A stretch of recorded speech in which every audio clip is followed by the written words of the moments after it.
Hello विद्यार्थियों, मैं अपर्णा पांडे अपने चैनल हिंदी ट्यूब में आपका स्वागत करती हूँ। आज मैं आपको कबीरदास की साखी के दोहे पढ़ाऊँगी, जो कि ICSE बोर्ड की क्लास 9th और 10th की पुस्तक साहित्य सागर में संकलित है। साखी पढ़ाने से पहले मैं साखी शब्द के बारे में संक्षिप्त परिचय देना चाहूँगी। साखी जो शब्द है वो साक्षी शब्द से बना हुआ है और साक्षी का अर्थ होता है गवाह। कबीरदास जी ने अपने जीवन में, अपने समाज में, अपने इर्द गिर्द जो भी देखा था, जो भी महसूस किया था, उसी को उन्होंने अपनी रचनाओं का विषय बनाया है। उन्होंने किसी भी प्रकार के चले आ रहे प्रचलन या चली आ रही मान्यता के अनुसार अपनी कविताएं नहीं लिखी हैं। उन्होंने जो देखा, जो महसूस किया, जिस जीवन को जिया, उसी जीवन को उन्होंने अपनी कविताओं का विषय बना लिया। कबीरदास जी हिंदी के संत कवियों में कबीरदास जी का सर्वोच्च स्थान है।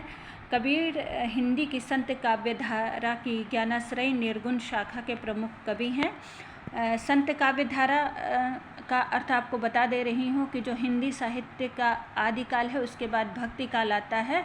तो भक्ति काल में दो तरह की काव्यधाराएं प्रचलित थी, सगुण तथा निर्गुण। तो सगुण भक्ति शाखा में राम भक्ति शाखा और कृष्ण भक्ति शाखा महत्वपूर्ण थी। ठीक उसी तरीके से जो निर्गुण भक्ति शाखा थी, जिसमें कि ईश्वर को निराकारी माना जाता है, उसका कोई रूपाकार नहीं होता, वो निर्गुण होता है, उसमें ज्ञानाश्रयी और प्रेमाश्रयी शाखा थी। तो जो ज्ञानाश्रयी शाखा है, उसके अंतर्गत कबीरदास जी आते हैं। इनका जन्म संवत 1455 और मृत्यु 1495 में मानी जाती है। कबीर ने प्रसिद्ध वैष्णव संत स्वामी रामानंद से दीक्षा ली। कुछ लोग इन्हें सूफी संत शेख तकी का शिष्य भी मानते हैं। कबीर पढ़े लिखे नहीं थे। उनके पदों और साखियों में एक समाज सुधारक का निर्भीक स्वर सुनाई पड़ता है।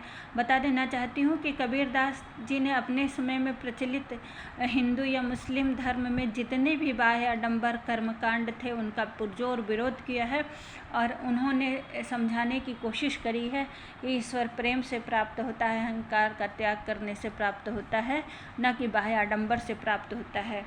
कबीर निर्गुण तथा निराकार ईश्वर के उपासक थे, इसीलिए उन्होंने मूर्ति पूजा, कर्मकांड तथा बाहरी आडंबरों का खुलकर विरोध किया है। इन्होंने हिंदू मुस्लिम एकता का नारा भी बुलंद किया तथा दोनों में ही संप्रदायों में व्याप्त रूढ़ियाँ तथा धार्मिक कुरीतियों के विरुद्ध आवाज़ उठाई तथा राम और रहीम को एक ही माना है। उनका कहना है कि अल्लाह एक है, ईश्वर एक है, वो अभिन्न भिन्न अलग अलग नहीं है। कबीरदास की वाणी का संग्रह बीजक नाम से प्रसिद्ध है। इसके 3 भाग हैं, साखी, शबद और रमैनी। संकलित साखियाँ में कबीर ने हमें विभिन्न प्रकार की सीख दी है। इनकी भाषा सधुकड़ी या पंचमेल खिचड़ी कहलाती है, क्योंकि उन्होंने किसी भी एक भाषा में अपने साहित्य की रचना नहीं की है। इनकी भाषाएँ उस समय के जो क्षेत्र थे आसपास के, उन भाषाओं का मिश्रण है, इसीलिए पंचमेल खिचड़ी या इसे सधुकड़ी भाषा भी कहते हैं। पहला दोहा पढ़ने जा रही हूँ। गुरु गोविंद दोऊ खड़े, काके लागू पाए, बलिहारी गुरु आपनो, जिन गोविंद दियो बताए। कबीरदास जी इस दोहे में गुरु की महिमा का वर्णन करते हुए कहते हैं कि हम मेरे समक्ष गुरु और गोविंद, अर्थ पहले आपको कठिन शब्दों का बता दे रही हूँ, फिर उसके बाद मैं आपको बताऊँगी इस दोहे का अर्थ।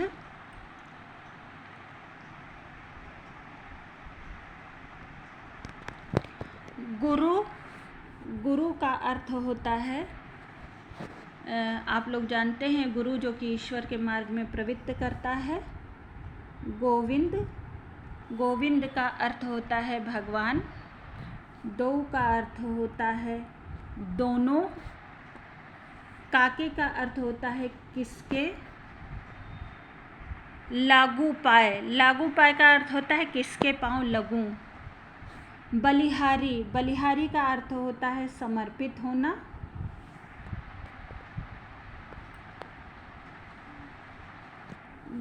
आपनो मतलब होता है आपने। जिन का मतलब होता है जिसने। दियो बताए का अर्थ होता है बता दिया। तो कबीरदास जी यहाँ गुरु की महिमा का वर्णन करते हुए कहते हैं कि गुरु और गोविंद यानी कि गुरु और ईश्वर दोनों मेरे समझ खड़े हुए हैं और मुझे ये समझ में नहीं आ रहा है कि किसके पांव लगूं। यानी कि दोनों ही महान हैं, एक तो ईश्वर हैं और एक गुरु हैं, लेकिन अगर दोनों एक ही साथ मेरे समक्ष उपस्थित हुए हैं तो मैं किसके पांव लगूं। फिर कबीरदास जी अपने विवेक सम्मत निर्णय लेते हैं और वो कहते हैं, बलिहारी गुरु आपनो।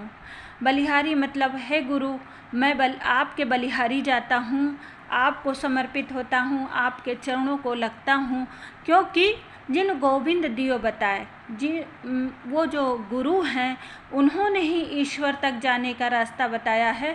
अगर गुरु नहीं होते और उन्होंने अगर अज्ञान रूपी अंधकार को मिटाकर ज्ञान का दिया न थमाया होता तो हमें फिर ईश्वर की प्राप्ति कैसे हो सकती थी। इसलिए गुरु ही ईश्वर तक पहुँचाने वाले संत हैं, गुरु ही जो है वही अज्ञान के अंधकार को मिटाने वाले हैं।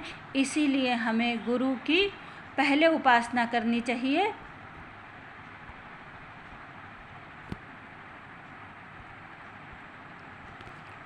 दूसरा दोहा है, जब मैं था तब हरि नहीं, अब हरि है मैं नाही, प्रेम गली अति साकरी, तामे दो न समाही। अर्थ बताने से पहले मैं कठिन शब्द जो क्लिष्ट शब्द हैं उनके अर्थ बता देना चाहती हूँ। मैं का अर्थ होता है अहंकार, हरि यानी कि भगवान,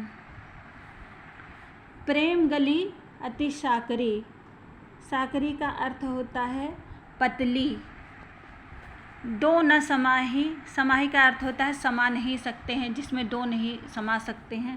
तामे का अर्थ होता है जिसमें या उसमें। तो यहाँ पर इस दोहे की व्याख्या इस प्रकार से है कि कबीरदास जी कहते हैं कि जब मैं था तब हरि नहीं।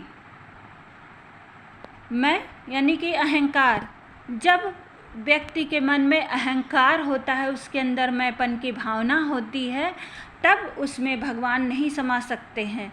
यानी कि जब तक व्यक्ति के मन में अहंकार का भाव होता है तब तक ईश्वर के आने का रास्ता उसके मन में नहीं होता है, तब तक ईश्वर का निवास व्यक्ति के मन में नहीं होता है।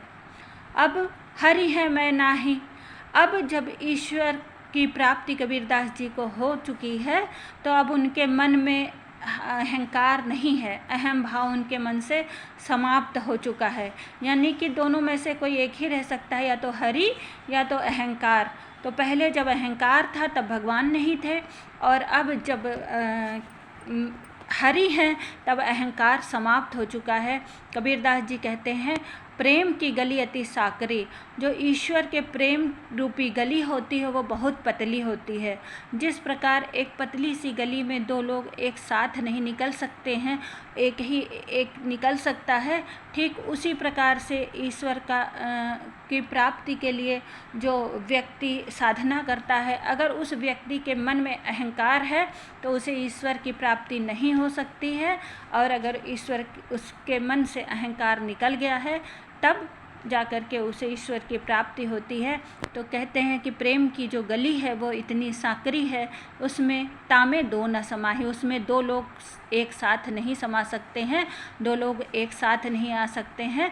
कहने का तात्पर्य है कि जो प्रेम होता है ईश्वर को पाने के लिए, जो व्यक्ति साधक तपस्या करता है तो उसके मन में हरि और अहंकार दोनों एक साथ नहीं रह सकते हैं, एक साथ उसमें नहीं समा सकते हैं। आइए पढ़ती हूँ तीसरा दोहा। काकर पाथर जोर के मस्जिद लई बनाए, ता चढ़ी मुल्ला बाग दे क्या बहरा हुआ खुदाए। कठिन शब्दों के अर्थ बता देना चाहती हूँ। काकर का मतलब होता है कंकड़, पाथर यानी कि पत्थर, जोड़ के यानी कि जोड़ कर, मस्जिद लई बनाए, लई बनाए मीन्स बना लिया है। ता चढ़ी, ता मीन्स होता है उस, ता चढ़ी मतलब उसके ऊपर चढ़ कर। मुल्ला मुल्ला यहाँ पर जो है मुल्ला है मौलवी, मौलाना। बागदे यानी कि जो अजान करते हैं सुबह के टाइम पे और अजान के बाद ही नमाज पढ़ते हैं, तो उसी को यहाँ पे बाग कहा गया है। बहरा हुआ खुदाए, खुदाए मीन्स यहाँ पे खुदा या अल्लाह से तात्पर्य है। तो कबीरदास जी कहते हैं कि काकर पत्थर जोड़ के, कंकड़ और पत्थर को जोड़ करके मस्जिद बना ली गई है। काकड़, पत्थर, सीमेंट, ईंट, पत्थर, बालू आदि सब मिला करके मस्जिद का निर्माण कर लिया गया है।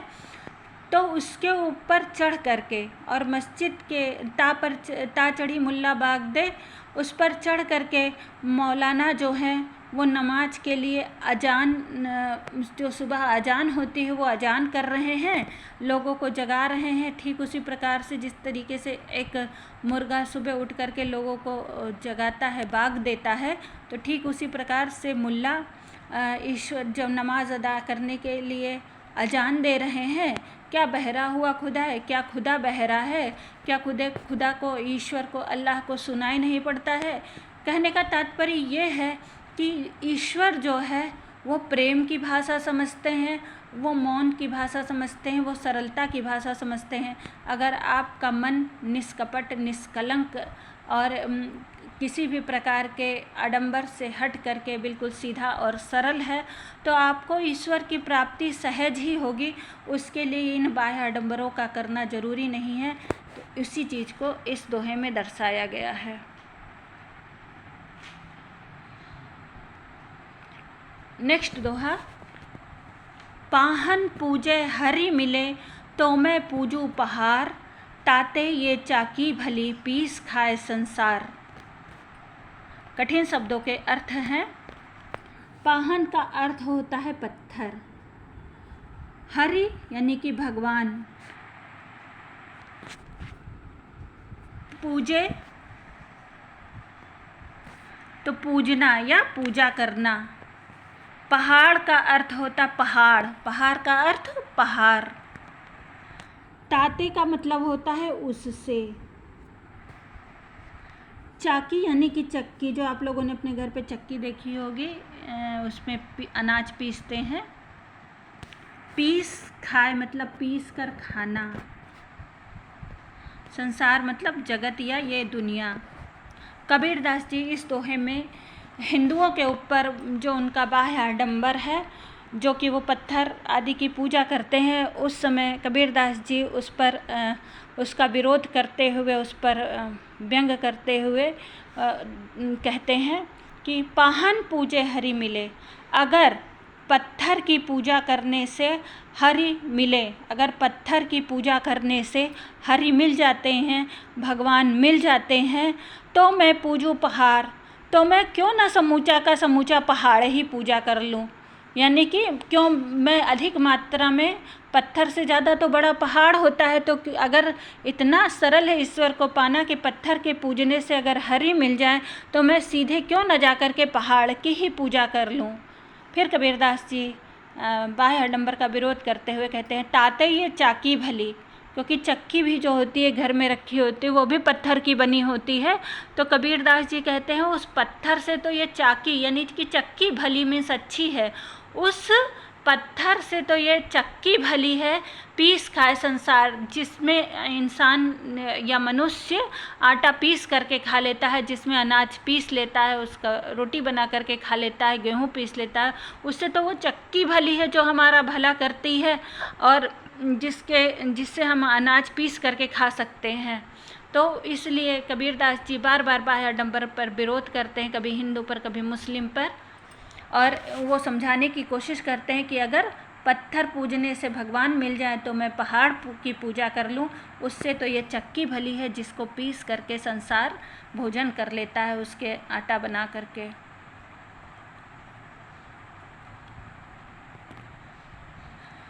नेक्स्ट दोहा है, सब धरती कागत करो, लेखनी सब बन राय, सात समंद की मसी करो, गुरु गुण लिखा न जाए। कबीरदास जी इसमें भी गुरु के गुण की जो महिमा है गुण उसका वर्णन करते हुए कहते हैं कि गुरु का जो गुण है वो बखाना नहीं जा सकता। हम कैसे उसकी महिमा का वर्णन करें, क्योंकि वही हमें ईश्वर की प्राप्ति का मार्ग बताते हैं।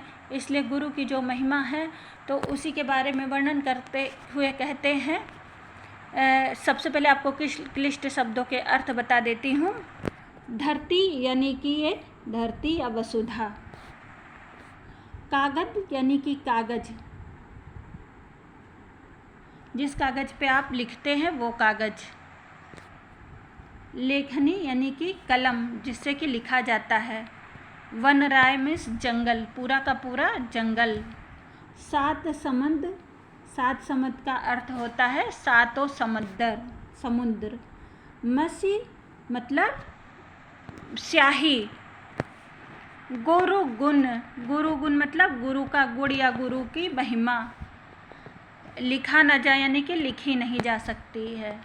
कबीरदास जी यहाँ पर गुरु की महिमा का वर्णन करते हुए कहते हैं कि अगर पूरी धरती को, यानी ये धरती कितनी बड़ी है, धरती कोई छोटी मोटी तो है नहीं, ये धरती कितनी बड़ी है, अगर पूरी धरती को कागज बना लिया जाए, अगर पूरी धरती को कागज बना लिया जाए और जितना भी वन है, जितना भी जंगल है, उसकी लकड़ियों से लेखनी यानी कि कलम बना ली जाए, और सात समुद्र मतलब सातों समुद्र जो हैं जिनका वर्णन कहते हैं, सात समुद्र होते हैं, कि सात समुद्र की स्याही बना ली जाए, मसी यानी कि स्याही, और सातों समुद्र की स्याही बना ली जाए।